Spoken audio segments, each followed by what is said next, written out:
Bonjour à tous et bienvenue sur Notion, la chaîne qui vous permet de monter en compétence dans le no-code, c'est-à-dire faire des choses incroyables avec des outils simples. Testez votre idée de projet rapidement et voir si ça marche ou pas.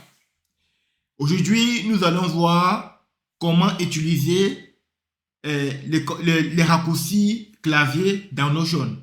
Ceci m'a été demandé et je me suis dit il faut que je fasse une vidéo assez rapidement.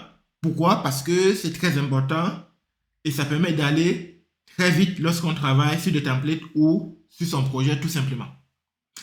Le premier raccourci qu'on va voir, ou alors les premiers, ça va être les raccourcis pour la création des titres.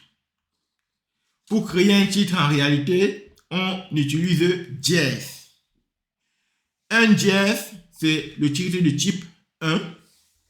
Deux JS, le titre de type 2. Et 3, pareil, c'est-à-dire 3, le titre de type 3.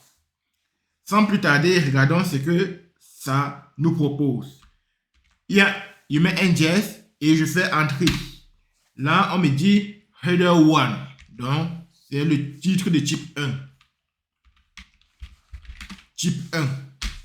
Et je pars à la ligne et je vais refaire pareil, mais cette fois-ci avec deux JS et je dis espace type 2. Pareillement, je repars, je mets 3 JS cette fois-ci et je fais espace type 3. Maintenant, on va avancer. Pour mettre ce titre en gras, on va tout simplement sélectionner. On nous dit, pour mettre en gras, c'est CTRL B. Et observez bien comment le B va s'activer ici, là, une fois que je vais faire mon contrôle. Là, le B s'est bien activé. Et si je refais le contrôle B à nouveau, cela va se désactiver. Donc, tout simplement, c'est-à-dire que pour activer ou alors pour mettre le gras, on fait CTRL B et pour retirer, on fait également CTRL B. Maintenant, si on veut souligner le texte, c'est CTRL U. Le texte a été souligné. Si on veut barrer le texte, c'est CTRL S. CTRL SHIFT S, autant pour moi. Là, le texte est barré. Et si on veut retirer la barre, c'est pareil. CTRL SHIFT S, la barre est retirée. Je ne sais pas si vous me suivez jusqu'ici.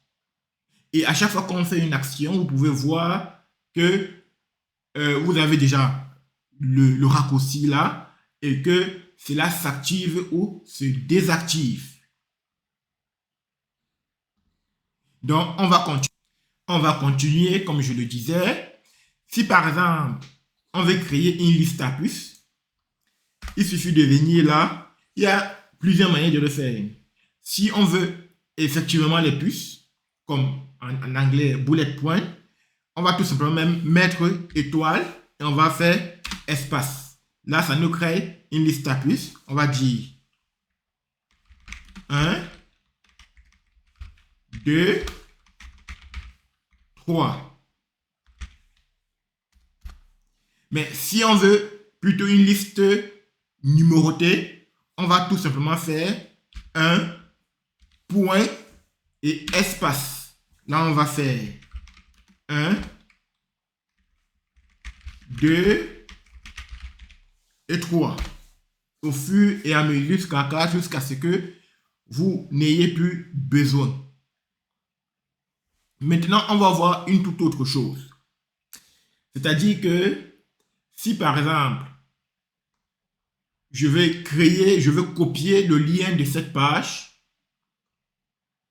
je vais tout simplement faire, il faut bien observer ce qui se passe. Je vais tout simplement faire CTRL L.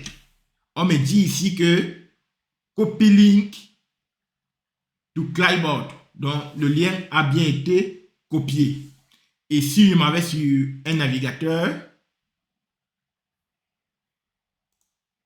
ici, et que j'essaye de coller le lien, on observe bien que c'est celui dont je copiais tout à l'heure. Un peu de patience.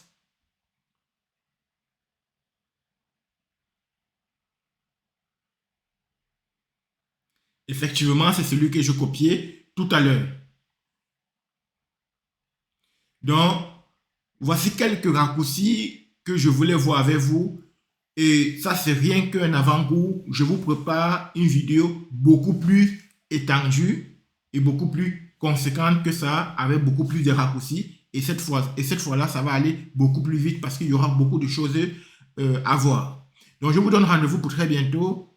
Et entre-temps, prenez soin de vous et surtout, continuez à pratiquer. Je vous remercie et à bientôt. C'était Jonas pour Afro Innovation. Merci.